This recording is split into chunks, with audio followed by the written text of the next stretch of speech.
오늘 말씀의 제목 따라해 보실까요? 종려나무가 됩시다. 종려나무가 됩시다.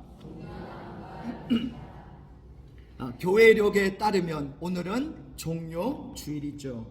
이 종려주일이란 주님이 예루살렘에 입성하실 때에 무리들이 종려나무 가지를 어린 나귀를 타신 주님 앞에 땅바닥에 깔기도 하며 또 손으로 흔들기도 하면서 호산나라고 찬양을 했기 때문입니다. 종려나무는 야자수의 일종인데 팔레스타인에서도 예루살렘에서도 흔히 볼 수 있는 나무입니다. 이 지역의 문화에서는 기한분을 맞이할 때에 겉옷을 벗어가지고 땅바닥에 깔거나 아니면 종려나무 가지를 꺾어서 땅에 깔고는 했다고 합니다. 오늘은 특별히 이 종려나무에 대해서 함께 나누고자 합니다. 식문학에서 종려나무를 불사조를 뜻하는 피닉스라는 그런 이름으로 이렇게 부르는데요. 왜 그런지 이 이유가 뭐냐면 종려나무는 다 베고 남은 구루터기를 불에 태워도 그 불에 탄 구루터기에서 또다시 싹이 나고 자라난다고 해요. 불 가운데서도 다시 살아날 만큼 생명력이 강한 나무가 종려나무입니다. 키는 10에서 30m 정도 자라고 뿌리는 무려 100에서 200m까지 깊이 뻗어 내려가기 때문에 사막성 기후에서도 잘 자라고요. 어떤 가뭄에도 버티면서 죽지 않고 살아난다고 합니다. 그래서 불사조, 죽지 않는 불사조라는 이름이 그래서 붙여진 것이죠. 특히 사막에 이 종려나무가 있으면 근처에 오아시스가 있다는 것을 보여주는 생명의 상징이기도 합니다. 여러분, 마치 출애굽기에 마라의 쓴물을 지나 70그루의 종려나무가 있는 엘림의 오아시스가 있었던 것을 기억하면 이해가 쉬울 것입니다. 여러분, 허리케인이라는 아주 큰 강풍이 있죠. 이 강풍 앞에서는 쓰러지지 않는 나무가 없습니다. 그런데 바람에 나부끼며 흔들리는 종려나무는요, 결코 쓰러지지 않는다는 거예요. 하나님은 이 종려나무가 거센 바람에 부러지는 대신에 옆으로 구부러지도록 창조하셨습니다. 그래서 강력한 태풍이 불어도 종려나무는 서너 시간 정도 구부러져 있다가 다시 일어난다고 해요. 생물학자들의 연구에 따르면 종려나무는 구부러져 있을 때 그 뿌리가 오히려 더 강해진다고 합니다. 그래서 강풍을 이겨낸 종려나무는 더 튼튼하고 크게 자라난다는 거예요. 자, 이런 특징 때문에 유대인들에게 이 종려나무는 승리와 부활을 상징하고 있습니다. 그래서 고대부터 종려나무는 이스라엘을 대표하는 식물이었습니다. 유대 국가의 독립을 기념해서 만든 동전에는 이 종려나무를 문양으로 새겨 놓았습니다. 우리나라의 상징이 무궁화꽃이고 캐나다의 상징이 메이플 단풍잎이라면 이스라엘의 상징은 종려나무라고 할 수가 있습니다. 불사조처럼 어떤 좌절에서도 다시 일어나기 때문에 예수님께서 예루살렘에 입성하실 때에 어린아이들까지도 종려나무 가지를 흔들면서 예수님을 열렬히 환영했던 것입니다. 하나님은 어린아이들을 시켜서라도 예수님의 부활 승리를 예고하는 노래를 부르게 하신 것이죠. 그래서 구약시대의 성전 모든 문과 벽에는요, 이 종려나무 모양을 새겨 놓았습니다. 영원한 생명 되시는 예수님을 계시해 주신 것이죠. 오늘 말씀에 보면 의인을 종려나무와 백향목에 비유하고 있습니다. 우리 시편 92편 12절을 같이 읽습니다. 시작. 의인은 종려나무같이 번성하며 레바논의 백향목같이 성장하리로다. 아멘. 오늘은 종려주일이기 때문에 특별히 종려나무를 중심으로 말씀을 나누고자 합니다. 그렇다면 우리는 왜 종려나무가 되어야 할까요? 우리 화면 보시면서 첫 번째 따라해 보실까요? 종려나무는 번성하는 나무이기 때문입니다. 이 종려나무가 맺는 열매를 대추야자라고 해요. 여러분, 대추야자가 어떻게 생겼는지 아십니까? 우리 사진을 한번 보시겠습니다. 자, 이게 바로 대추야자예요. 아마 이스라엘 성지순례를 가신 분은 아마 이 대추야자 열매를 먹어보셨을 겁니다. 꿀과 같이 달고 굉장히 맛있어요. 얼마나 당도가 높은지 천연 벌꿀보다 과당과 포도당이 더 많이 함유되어 있다고 합니다.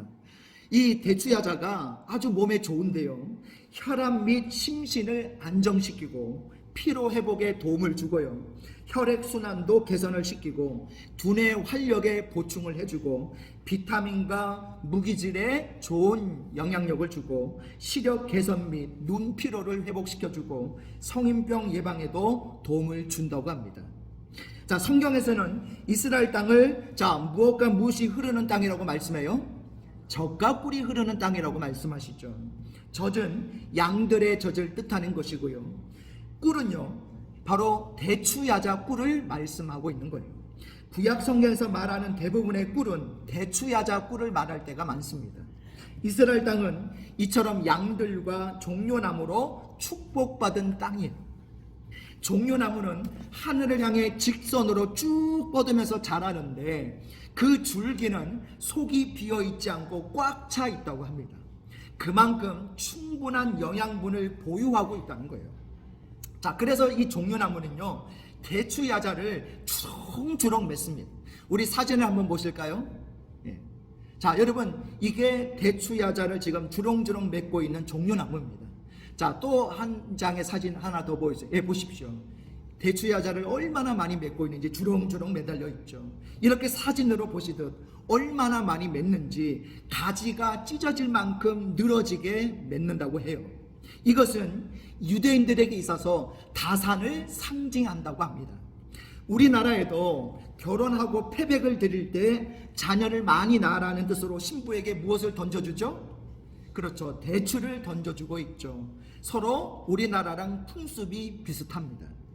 또한 유대인들은 딸의 이름을 지을 때도 자녀를 많이 낳으라고 축복하는 뜻으로 종려나무라는 이름의 뜻인 타마르라는 이름을 지어줍니다. 타마르, 이 타마르가 종려나무라는 뜻인데요, 그래서 성경에는 타마르라는 이름을 가진 여성들이 많아요.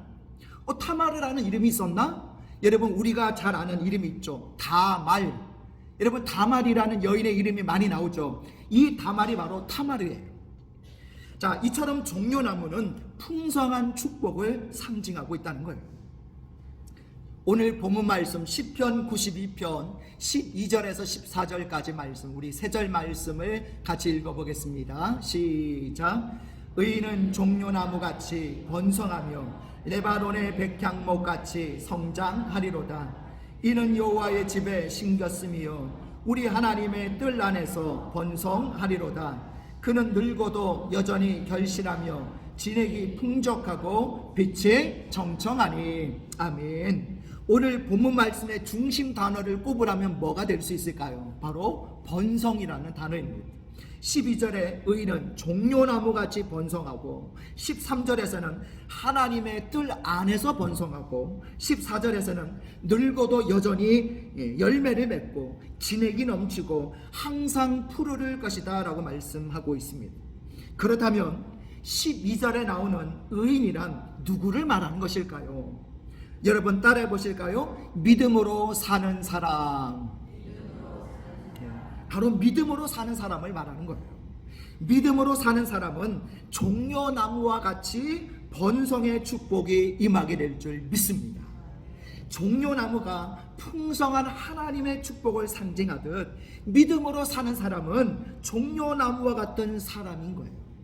그러므로 저와 여러분도 믿음으로 사는 인생이 되셔서 이 종려나무와 같이 번성의 축복을 받아 누리시기를 축복합니다. 자, 두 번째입니다. 우리는 왜 종려나무가 되어야 될까요? 따라해 보실까요? 종려나무는 승리하는 나무이기 때문입니다. 이 종려나무는 웬만해서는 죽지 않아요. 허리케인 같은 강풍 앞에서도 구부러질 뿐 꺾이지도 않고 죽지 않을 만큼 생명력이 강한데, 또 의외로 쉽게 죽이는 방법이 있다고 합니다. 이 종려나무 가지에 중앙 상층부에 하늘을 향해 직선으로 뻗어 있는 가지가 있는데, 이 가지를 꺾어버리면 한순간에 죽는다고 해요. 그렇게 튼튼하던 나무가 한순간에 죽는다는 거예요. 그것은 일종의 생장점 역할을 하고 있는데 이것을 뭐라 부르느냐 한번 따라해 보실까요? 키파 트마림. 트마림은요 종려나무를 뜻하는 단어이고 키파는 가장 높은 부위를 이야기하는 거예요. 자, 그래서 여러분 유대인들 보시면 머리 이렇게 중앙에 쓰고 다니는 빵떡 모자 같은 모자 있죠. 이렇게 동그래가지고, 이게 바로 키파라고 부릅니다. 키파. 머리에 키파를 쓰고 다니는 이유는요, 하나님을 머리 위에 모시고 믿음으로 산다라는 그런 신앙 고백적 차원에서 이 키파라는 모자를 쓰고 다니는 거예요. 이처럼 유대인들이 머리에 키파를 쓰는 것은 어디에서 유래되었느냐? 종려나무에서 유래되었다는 거예요. 하나님만을 전적으로 신뢰하고 살겠다는 그런 뜻입니다. 오늘 본문은 바로 이 점을 강조하고 있는 거예요. 의인은 종려나무같이 번성하리라. 즉 의인은 종려나무처럼 하나님을 모시고 사는 사람이 의인이다라는 거예요. 하나님 안에서 승리하는 사람이 바로 의인이다라는 거예요. 지금 그것을 우리에게 말씀해 주고 있는 거예요. 여러분, 우리 여자분들이 좋아하는 반지가 있죠. 어떤 반지를 좋아합니까? 금반지? 금반지보다 더 좋아하시는 거 있잖아요. 어떤 반지 좋아하셔요? 그렇죠, 다이아몬드 반지죠. 여러분, 값싼 석탄이 있고 값비싼 다이아몬드가 있는데, 여러분 석탄과 다이아몬드의 차이가 뭔지 아십니까? 그것은 견뎌낸 압력의 차이라고 합니다. 압력에 견디지 못하면 뭐가 될까요? 석탄이 돼요. 그런데 끝까지 이 압력을 견디잖아요. 그러면 그게 뭐가 될까요? 다이아몬드가 된다는 거예요. 마찬가지로 종려나무가 어떤 폭풍에도 견뎌낼 수 있는 이유는 생장점인 이 키파 트마림이 꺾이지 않고 하늘을 향해 뻗어나갈 때다라는 겁니다. 여러분, 어떤 사람이 종려나무 같은 사람일까요? 고난의 폭풍이 몰아쳐도 하나님을 향한 이 믿음의 생장점이 꺾이지 않는 사람인 거예요. 어떤 고난이 몰려와도 하나님을 끝까지 모시고 사는 사람은 반드시 하나님 안에서 승리하게 되는 줄 믿습니다. 여러분, 우리가 사는 현실에는 인생의 풍랑이 끊임없이 몰려오죠. 때로는 인생이 끝난 것 같은 상황에 처할 때도 많이 있습니다. 승진 명단에서 누락이 되거나 내 이름이 해고 명단에 들어갈 수도 있습니다. 모든 소망이 다 사라진 것 같은 때도 올 것입니다. 하지만 인생의 풍랑이 물러가면 우리는 종려나무처럼 다시 일어나 계속해서 성장하게 될 것입니다. 하나님은 회복의 하나님이십니다. 그분은 우리가 당한 고난을 마침내 복으로 바꾸어 주실 것이며 더 풍성히 갚아 주시겠다고 약속하셨습니다. 예수 그리스도를 죽음에서 일으키신 힘이 우리 안에도 있는 줄 믿습니다. 여러분에게도 그 부활의 능력이 있다는 거예요. 승리의 힘이 있다는 거예요. 그래서 오뚜기 같은 사람은요, 전능하신 하나님의 승리를 반드시 누리게 되어 있습니다. 그러므로 우리는 어떤 시련 앞에서도 이렇게 믿음으로 외칠 수 있어야 되는 거예요. 여러분 한번 따라해 보실까요? 나는 승리의 삶을 살도록 창조되었다. 나는 이 병을 이기도록 창조되었다. 나는 이 문제를 극복하도록 창조되었다.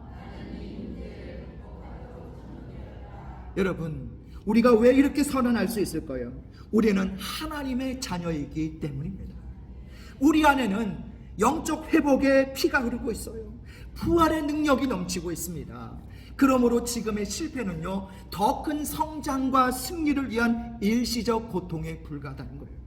이전보다 더 강하고 더 나은 사람으로 회복되는 것은 시간 문제다라는 것입니다.